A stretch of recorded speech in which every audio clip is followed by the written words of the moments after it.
Okay. So, does anybody have any questions before we begin the lesson? I have a question. Go ahead. So you told us about the project last class, so I just want to know when is it due? So, the official due date is going to be either week 10 or week 11. And that depends on the time frame. I'm probably going to have it due week 11. I haven't posted the due date yet for it.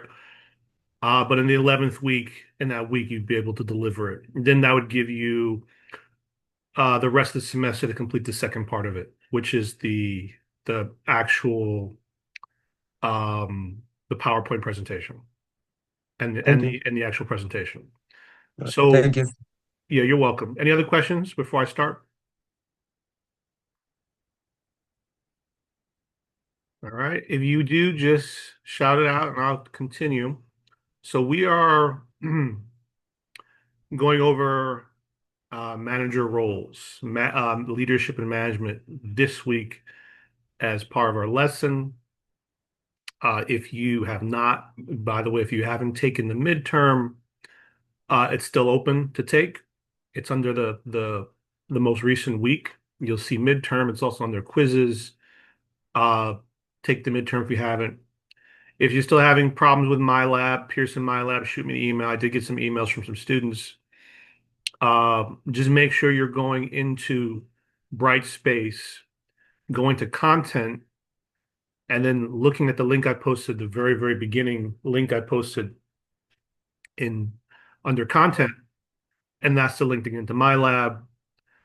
Make sure you pay the fee. It's like $100 or something for the textbook, and you can start. If you try to access it outside of our course space, you will not get access to my class. Okay, I'll give you access to something else in particular. So anyway, uh, let's see. Okay. So they're going over just sort of the history of management and leadership. Here it says managers' roles are evolving, tend to be collaborative, emphasize team building, training, supporting, motivating, need to be skilled communicators and team players. Needs to be globally prepared.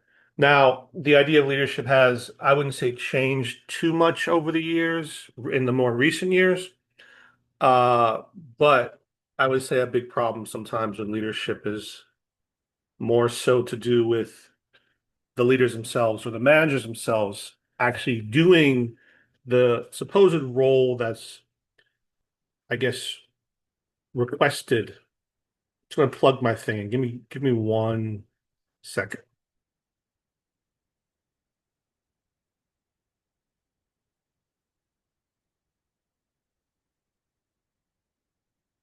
All right.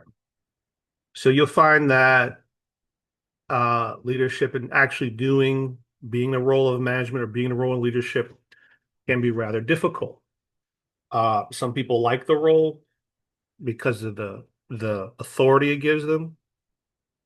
Some people hate the role because of the responsibility it gives them. Sometimes you're forced to be in a position of management or leadership because of circumstances. Sometimes you're forced to put yourself in that position because of lack of action. All those aspects play a role in leadership. They play a role in management. Sometimes we're forced to be put in those situations, regardless of our scenario, right? Now, the one of the things they say are leaders bred or born, and I think good leadership is a skill set you have to learn. It could be taught. It's personal. It's your own personality, it's your own temperance of your character, and understanding how that may interfere with or support certain aspects of managing and leading others. Some people are aggressive, um, controlling, want to be in a position to tell people what to do, that's not necessarily leadership, right? So maybe they may find themselves gunning for a management or leadership position. They may be the first to act, the first to put themselves in that role. That doesn't necessarily mean they're effective, right? And you'll see that sometimes. People that are vying to put themselves in leadership positions, that doesn't mean they're effective leaders. People that work hard to get you to believe you will lead, they will lead you. That doesn't mean they're effective leaders. There could be someone that does not want to lead, has no desire to manage a situation. They're the person that should be leading or managing a situation because they have the skills, the ideas, or the abilities. So desire is not always a direct correlator to successful leadership, but desire is definitely a strong correlator to why people put themselves in a leadership position. And in other cases, it's desperation, it's circumstances, challenges people feel like aren't being resolved and they have to step up to do it. So just because someone is in a leadership position, they're telling you they want to be a leader, doesn't mean they have what it takes. And that doesn't mean you don't have what it takes. Okay, just because you may not see yourself in that position, you may not feel like you're that person position, that doesn't mean you can't lead effectively. All right. So leadership is not always tied to you thinking what you think or don't think. Um, Sometimes certain people have the skills for the role or the situation in particular, and they might not realize it's sleeping within them. So that's something to understand. And, the fear of it can hold people back too, right? So here we see this is something you would see on an exam, the four functions of management. This is management. So leadership and management are not the same thing. In case you're wondering, your manager is not necessarily your leader, right? A leader is not necessarily managing you, but they go hand in hand, right? So management, this is discussing management, the process used to accomplish organizational goals. They're planning, organizing, leading, and controlling. So organizational goals tends to be where you're managing an organization. It doesn't necessarily mean you could be managing something less organized, you know, a smaller function of some sort.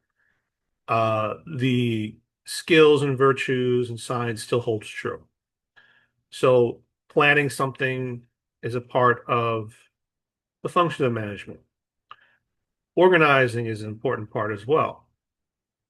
Leading, getting people to organize people to do things, to convince them all the characteristics of leading is an important part of management. And controlling, that means having the ability to make changes to the plans, to the organizations, to those you lead are all functions. So if you're in a position of management and you don't have access to one of these four categories, then you may not be really in a position to do a whole lot of managing in the full capacity of what's required. And you'll see that, right? If you're a low level manager versus a high level manager, high level manager may set certain things in place and you can't change that. But the lower level manager is doing all the controlling and leading down below with the customers and the employees and so on and so forth. So even when you lack some of these goals, that doesn't necessarily meaning you have less power in of management authority in some of these functions. That doesn't necessarily mean that you personally aren't given more authority in certain ways, right? So it's sort of like a bad example. I always like to give bad examples. You give your kid building blocks, Legos or something, right? They can build whatever they want, but you're the one that owns or controls the Legos. You're the one that gave them the Legos. You could have gave them magnet tiles. You could have gave them something else. You could give them Play-Doh, right? But you gave them Legos. So sometimes, management, the flexibility of those functions depends on the capacity of which you're given. your role. Okay. And if you're the lone character, then it's all on you, right? So this is just sort of what we just spoke about there. All right. So planning and decision making. So planning requires vision, right? The vision is sort of like, well, the definition they're giving. This is sort of the textbook definition, right? So this is like what you would see on the exam, is more than a goal encompassing explanation of why the organization exists and where it's trying to go. So sort of like, Elon Musk having his vision on Tesla, what it is, what it will become, what is long term, what it intends to try to be, right? Vision planning. So planning a vision is sort of the far out distance of something, and then you're setting goals and objectives to get to the vision or make the vision a reality, right? So goals, the broad long-term accomplishments an organization wishes to attain, and objectives are more specific short-term statements. So if the vision is this company is going to be a leader in science technology, right? XYZ, ABC. And the goal would be to design five research projects that'll help achieve that. And the objectives to design those five things would be, you know, increase staffing, leadership, certain people and the skills, certain skill sets we need, fundraising, so on and so forth, blah, blah, blah, right? So it's sort of longer term goals, shorter term goals, and it's sort of that planning process, right? Some people may have be great visionaries, they suck at objectives, right? Short term stuff, not their strong point. Some people are really good at what's in front of them, can't see the bigger picture, can't see beyond them.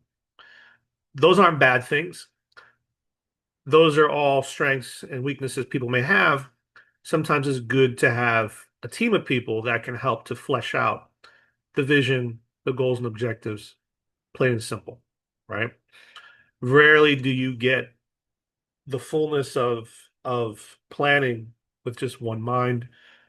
It oftentimes takes a team of people to help make that happen, right? In fact, when you have a vision, you might not really understand how to go about crafting out the objectives and the goals until you actually start to like bang your head and start doing it. Then you realize, oh, we need this, oh, we need that. That's how it is sometimes. All right. Now let me just mission statement. So this is more on that mission statement. You'll hear this word. It's an outline of the fundamental purposes of an organizational, including their self-concept, its philosophy, its long-term survival needs, its customer needs, and so on and so forth, right? So mission statement is kind of important for them.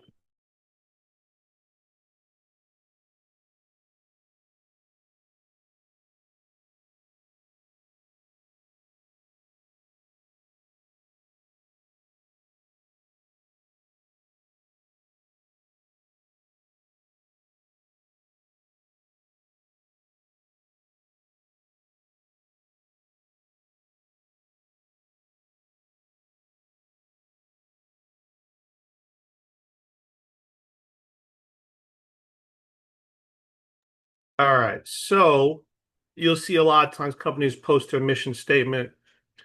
Um, what is the purpose of our organization? For example, not-for-profit might say our mission statement is to end world hunger, which is a bold mission statement, right?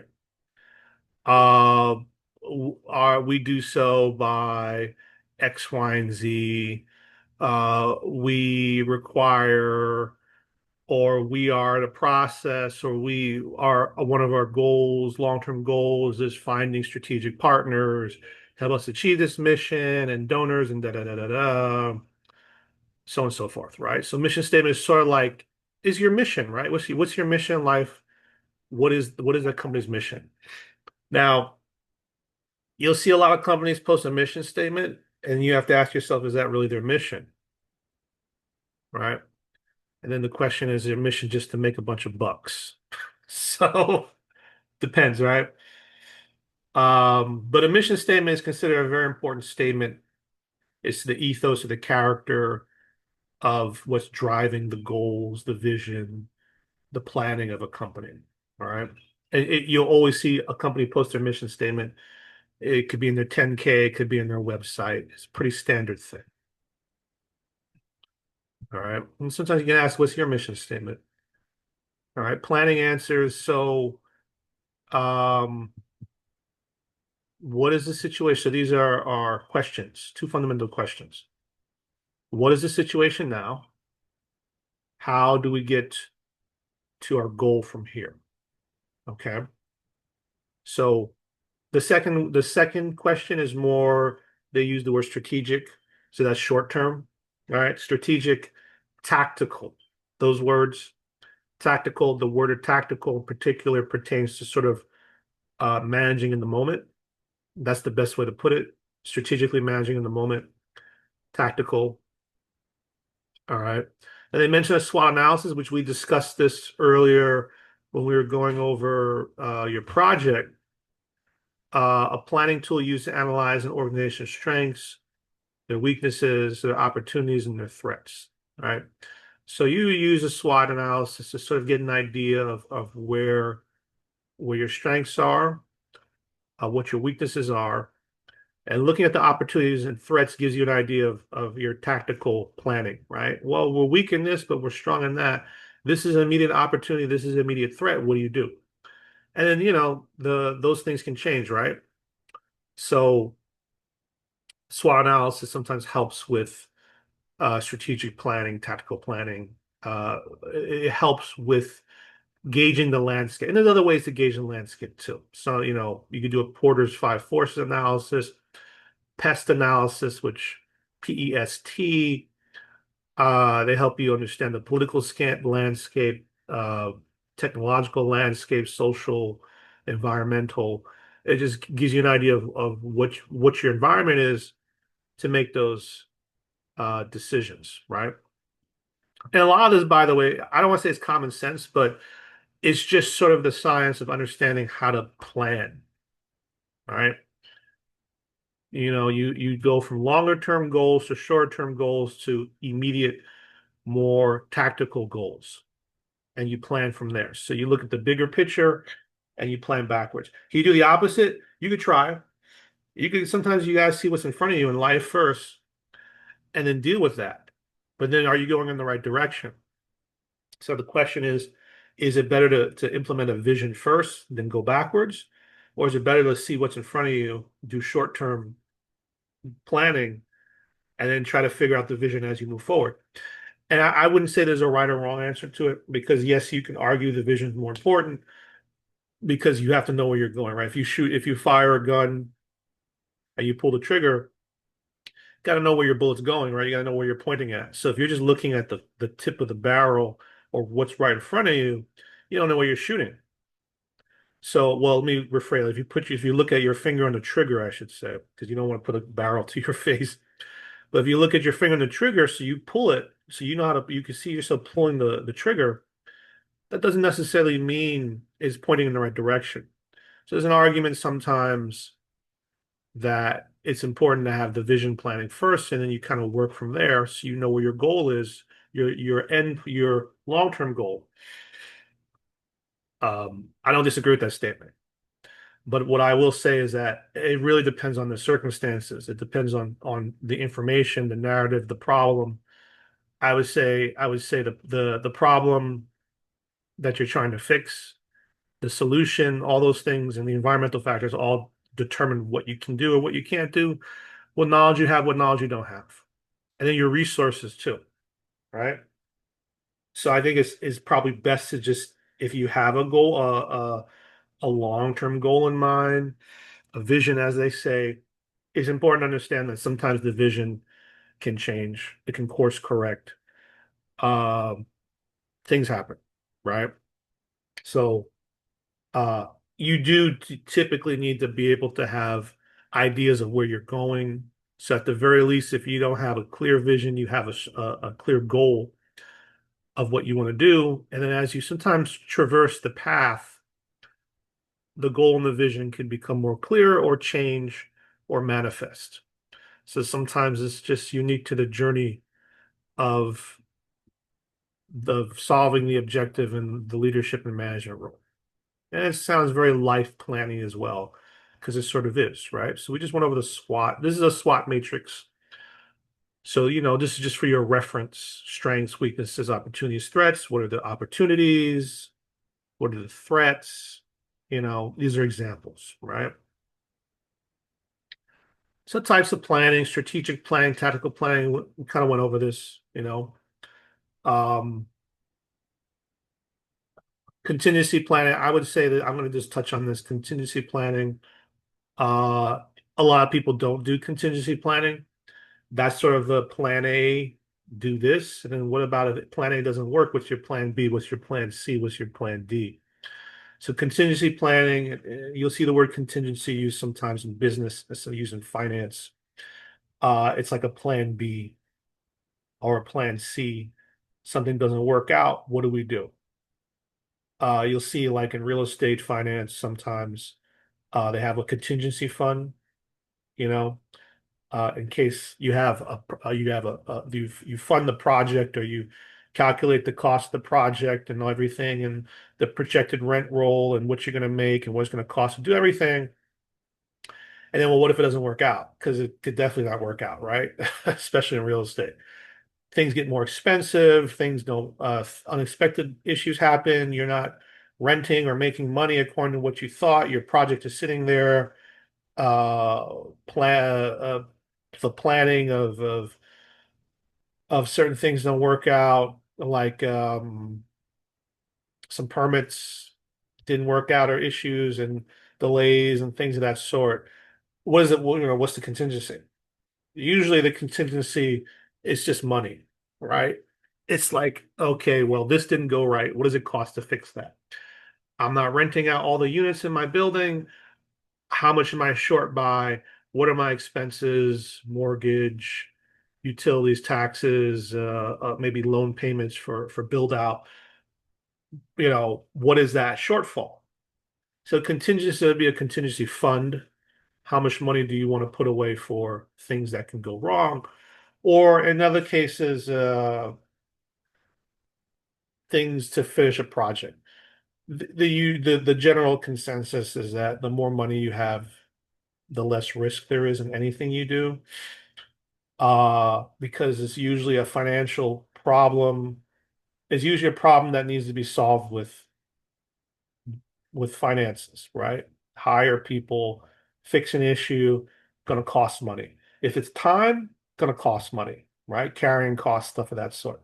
So contingency planning in many cases is to have alternative decisions on what you can do. Well, a lot of times that contingency is really just a cash flow, you know, that's what it is. So the more well-funded your venture is or your project, it's not that you need less contingency planning. It's that you have a more sure strategic way to manage your contingency plan, because you can allocate the proper resources to do it. Right? A lot of plans, well thought out plans, fail because of unforeseen issues. Always. So you can't plan the future. Try, but you can't really know the future 100%. So contingency planning is just one of those things that's like, I'd say, one of the most important parts of succeeding is having good contingency planning and making sure you have the resources to do that. Okay. And if you don't have the resources, then you're introducing what's called risk. That's what risk is, right? That's all there is to it. You have a plan, you're going to manage the risk. What's it cost to manage the risk? If certain risks happen, what's the contingency plan? What's the cost of executing that contingency plan? The more finances you have, a lot of times the better your risk management can be, around a project, right? Now, if you're buying and selling stocks and bonds and you're taking risks in the market, that's a different type of risk, right? That's sort of like almost like a gambling risk, sort of. Um, sure, you could buy options, puts and calls to sort of mitigate, offset some of your risk. You could do stuff like that, right? But we're not really talking about that. We're just talking about contingency planning. It's tied to risk, it's tied to risk management. Financial resources are often is the primary way to offset risk. Is one of the primary resources in contingency planning. You can plan for plan A, plan B, plan C. It's going to cost you something. Okay. It doesn't matter what you say, what you think, it's going to cost you something. If you don't have the resources, then you're in trouble with your contingency planning, and then you're gambling or you're assuming true risk because you don't have enough money to cover the resource if something goes wrong. Okay, so here's sort of the breakdown of those four areas, right? So strategic planning is settling of broad long-range goals by top managers, tactical planning, short-range objectives by low-level managers, operational planning, setting of work standards and schedules. So essentially, you could do strategic and tactical planning, but then it's like, well, what do we do? Like, what do we do day by day? What's my day-to-day operation? Like, I'm going to set up a restaurant, a food store. I'm going to make this amazing menu. I'm a great cook, great chef. I'm going to buy a place or rent out a place and do this all cool construction and check it out. I got a whole store now. But what do we do? What's our day-to-day operations? Like how much food do you need? How long does it take to prep? And just the whole, it's a lot. So planning the operations is one of those things too that people they don't think about. It's you got like, what's the grind to do it? Right? You want to sell something, and if you want to sell something, that's going to fall on the operational plan because what's your day-to-day activities to sell, to get it sold, to get people to buy it. All right. So anyway, so planning and decision making, choosing among two or more alternatives. So this is rational decision making model steps, right? Define the situation, describe and collect needed information, develop alternatives, so on and so forth, right? So it's sort of like a lot of this stuff seems very kind of like, I don't know how to say it, but uh it can just seem very drivelly, but it's not. This stuff is actually very valuable because it's giving you an idea and a concept of how to follow a model, to plan, to lead, to decide, to manage others. And it's basic, but it's not basic, right?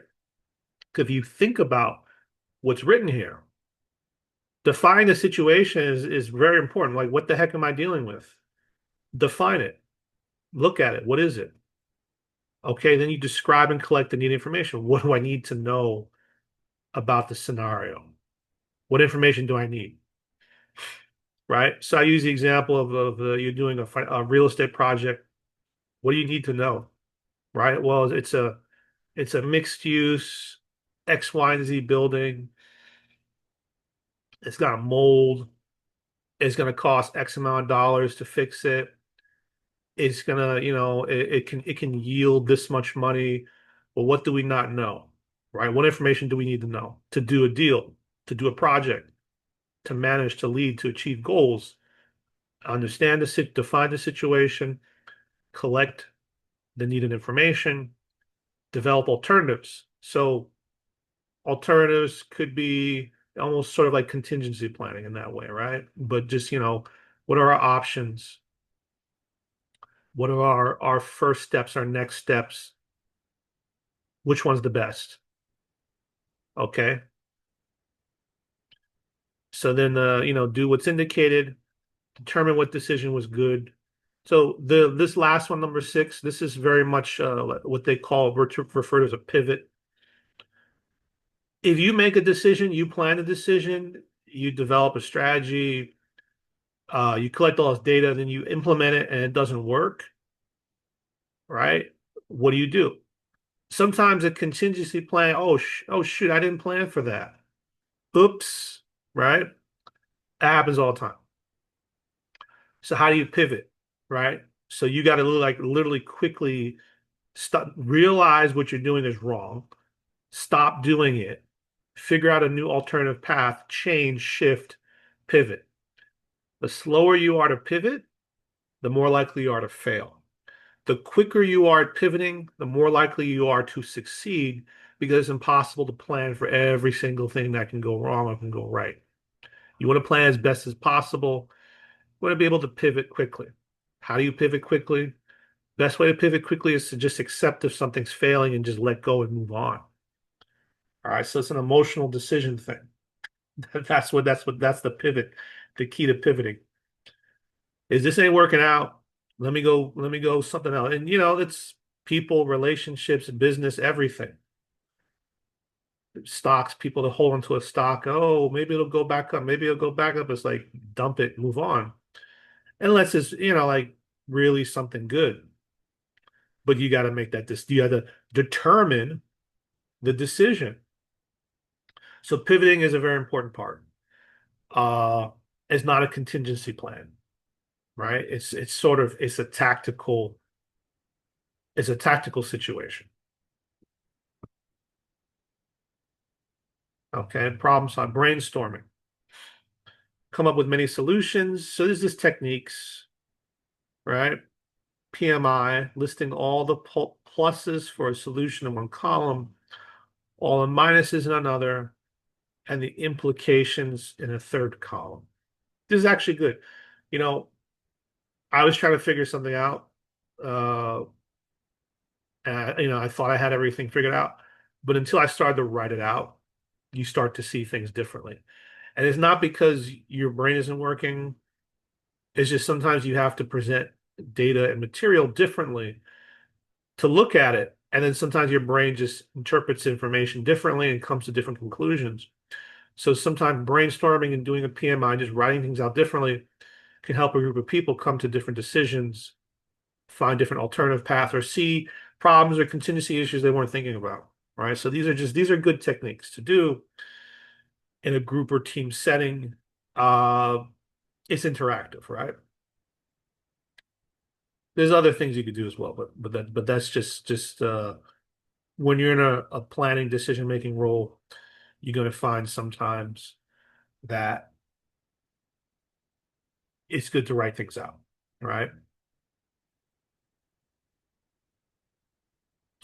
So this goes over management, creating a unified system. So management levels, top management, with the C level executives, they call it the C-suite, CEO, COO, CFO, CIO. So what is that? Chief Executive Officer, Chief Officer of Operations, Chief Financial Officer, Chief Information Officer. So these are the as they say highest level presidents. They make the strategic plans, right? Not the tactical. They're doing more strategic planning. You may have the board or executives who hire and fire the CEOs, the COOs, and CFOs, and the CIOs, and they might be more long term. Sometimes the top management, like the CEO, is also involved with um, vision planning as well, because maybe they're the CEO, they're the vision, like a Jeff Bezos or a Elon Musk type character. Uh, Jeff Bezos being Amazon, Elon Musk being Tesla. Well, he's developed a lot of different companies, right? So middle management includes general managers, division managers, branch plant managers. So middle level, there's upper level middle management, there's lower level middle management, there's true middle management. Depends on the scope, span, and scale of the corporation, right? There is no one right way to create management levels. There's no like I've seen companies, they have a director, they have uh I'll give you an example. You have a single location, right? Like store. That store is called a branch. So you have a branch manager. That's the person that manages that single location, that single store. Then you might have, let's say, five stores in that territory, like you're in Brooklyn or you're in Manhattan or you're in Queens, right? So then, what are those? The boroughs. So then you might have, a borough manager because you got lots of locations. You got maybe five locations in Brooklyn. You got 10 locations in Manhattan, right? So then you got the branch managers managing the single location. Then you got a guy or a gal managing the 10 locations underneath the individual branch managers. That's their borough, their district, maybe, right? Whatever word they want to use, doesn't matter. Right. And then you have someone that's managing New York.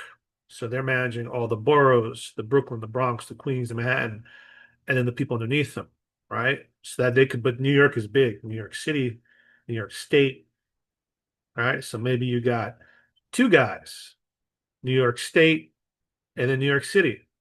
So one person is managing New York City, another person been managing the state. Then you might go higher than that and go the territories, the Northeast, regional managers. I'm managing the Northeast region. That's going to be New York. That's going to be New Jersey. That's going to be Connecticut, right? And then from the Northeast, you've got, Midwest, so on and so forth, different territories. And you have the CEO that might be over those regional managers. And of course, it depends on the entity, right? Maybe you don't have that much levels of management. You'd see something like that in like a big bank, a large organization that has hundreds or thousands of locations throughout the US. You see something like that, right? So that's sort of like, examples of how you would have the structure. But there is no one right way. You wouldn't necessarily have those many levels of management, depending on the company, depending on like, what are some of those guys doing? You might be like, well, what is this dude doing? Do we need a district manager and a manager over him and then another manager over him? It's like, I don't know, maybe you do, right? So to under this is just a tip. To understand the levels of management that you need, you have to understand the organizational goals of the company as it pertains to not just the vision planning, but more the tactical, more so the day-to-day, more so the supply chain, the operations, right? So your operations and the requirement of those operations and the supervision of those day-to-day operations. So the supervision of those day-to-day operations for the business to achieve its goals determines the amount of management, the level of management you need to do so, right? Have you ever been in a store? There's just one guy managing the store, right? It's the manager managing the store. They got an employee. Our manager quit, so I'm just like filling in, and that dude is managing the entire store. I mean, obviously, it's not a good thing, right? It's a bad thing. Uh, but do you need more employees? Do you need more management? How much management do you need? So those are things that you take in consideration when determining sort of the organizing, creating a unified system. The the operations of the oversight for proper operation management will oftentimes determine the management level, the structure, how much you need, what you don't need. Span of control of those managers can, certain jobs, functions require more or less management, right? So in one industry, maybe you don't need that much management overseeing people. In another industry, maybe you need a lot of eyes on your employees because of the circumstances. Depends. And there's technology and stuff like that adjusts that. So there isn't one system. There isn't like, okay, you got to have a manager, then you got to have the second middle manager, you got to have the top manager. It just depends on the size of the organization, the scale. If you're just one or two stores, you don't need all these levels, right? You don't need you don't need three levels of management if you just have two locations or one location, right? But if you got 20 locations, you may need more levels or you may need more managers, and it depends. And then like what are they doing? So people will always want themselves to look busy. That doesn't necessarily mean they are or necessary. And in some cases, you see an organization functioning, and it's like, wow, this is a crappy organization.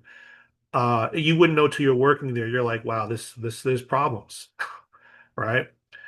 And then you can kind of it starts from the management. It starts from the top down. It starts from the top down, right? Lack of oversight, lack of innovation, lack of understanding, lack of technology, usually lack of information exchange from the bottom to the top if it's vertically integrated, so that issues and problems and operational efficiencies and operational innovations, those ideas and problems are not freely and flowing and exchanging from the bottom to top. So you need a information exchange from the bottom to the middle of the top to flow freely. And one of the problems when you have these tiered systems of management, the CEO might not have any idea what the guy at the very bottom is doing because they're not there. Okay. So you sometimes you see companies where the guy's like, I used to work in the mailroom. There's a joke or just as a thing to say that they work the very bottom all the way to the top. So they know every single level of work, what that job requires, what it entails, what's needed, what can go wrong, right? So when the top is disassociated from the bottom, the issues in the bottom don't flow up to the top, right? So the idea though is that the next highest level of management should at times be directly engaged with the next lowest level of management directly in their day-to-day activities as need be. So let's say you got 12 locations, right? There's 12 managers managing 12 branch locations. You should be at those branches every day, right? Maybe one day you got paperwork to do or something like that, but you need to be hands on the ground, right? You need to be saying, well, what's going on? What are we doing? What's happening? Right? Eventually, you may not need to do that so much. Depends on the job, depends on the focus, depends on the data, the information. But you're touching down in those locations frequently, not because you're micromanaging the manager, but just because that person, that next direct report, so the branch manager, then above them, a district manager or area manager needs to touch base with the guy above them or the gal above them. And if they're not on the ground, they it's harder for them to really convey to the next level of management what's going on. And then that middle management can then effectively convey to the top what's going on. So sometimes, the closer the higher levels of management can touch more frequently the lower levels, and the middle levels, the more they can touch the supervisory levels and below their actual operations, and that information can flow freely because there's this called breach of command thing, which I'll go over in a minute. The better organized the company is. All right. The more segmented they are, they don't know what the other person's doing. They don't know what's going on. It's a shit company. Okay. And then the other issue is because, okay, so that's one thing, right? The other issue is you could have a company doing that, but then what about innovation? What about technology? That's another factor, right? So that's where you are not aware of your environmental factors, which leads us back to the beginning of the things we spoke about earlier, where you're discussing environmental factors, you're doing a SWOT analysis, you're doing that long-term plan, that strategic planning, you're analyzing your environment, right? So even companies that have great unified system, unified being the key, they sometimes get blown out. They get taken over. They go out of business because environmental factors are important too, right?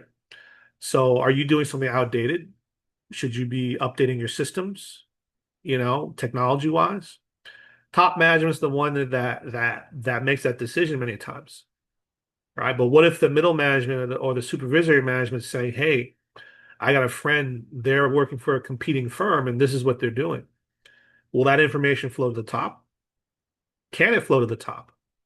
That's the question, right? So how do you create goals within the organization so that there's that flow of information?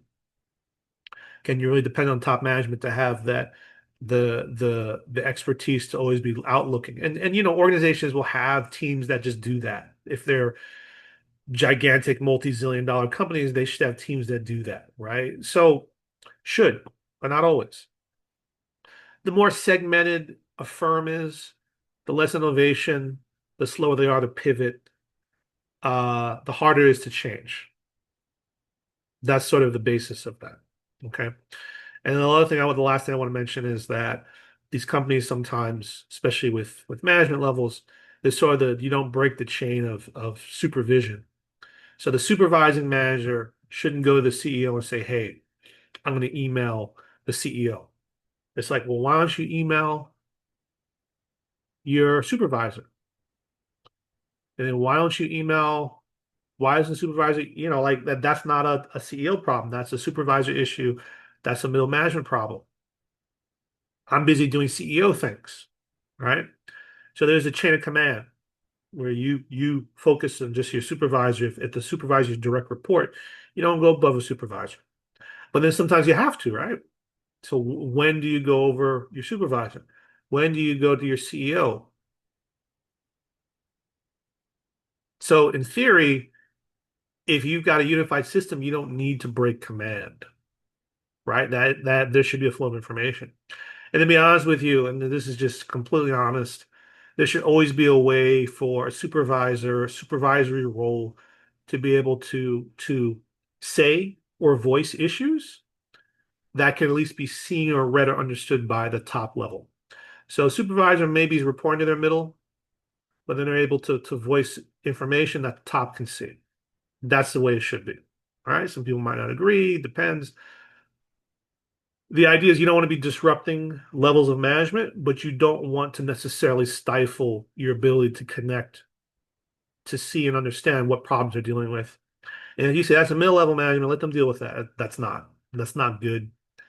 That's not good because what if the decision that needs to be changed or addressed isn't just tactical, it's a longer term goal, structurally speaking, that the guys on the ground are seeing. Because believe it or not, they're the ones doing the day-to-day stuff. They're the ones seeing things. They're the ones, dealing with customers and things of that sort. Their voices need to be heard too. So in those situations, the more unified a system, the more free flow of information between top to down, uh, less crisis management, more innovation. You have a more organic and unique system. There's no right way. There's no one right way, right?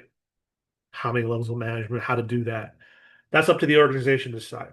And the resources they have to manage it. Because sometimes the issue is, I can't afford another manager or I can't afford a manager, right? Because your business is small. I can't afford to pay a guy or a gal my salary to run things. That could happen, all right? So then what? You don't grow. You stay where you are. But we can get that another time, right? Because sometimes people are their own worst enemy when it comes to growth and development. Let me just see. So we went over this. We touched on this. All right. The leaders must communicate a vision and rally others around that vision. This is just sort of like identifying the difference between leadership and managing, right? Establish corporate values, promote corporate ethics, embrace change, stress accountability and responsibility, and then transparency is the presentation of a company's facts and figures in a way that is clear and apparent to all of its stakeholders. Not always the case. The different type of leadership styles, autocratic, okay? This is where you make decisions without consulting others. Participative or democratic, and managers and employees work together to make decisions. Usually the better option, right? Free reign leadership. Managers set objectives and employees are literally free to do whatever they want. That's not always the best. But again, there isn't a necessarily right or wrong. Depends on the outlay of what you're doing, the environment. Sometimes free reign may be the best way to grow fast. You just got to make sure the right people are in place that can do that. All right. Depends on the organization, depends on the company, depends on your product, your service. Uh, the more levels of control you have, sometimes the slower things are. But sometimes more people, when their minds meet, they come up with better ideas, right? There's also the saying, too many cooks spoil the pot or something of that sort. And that depends.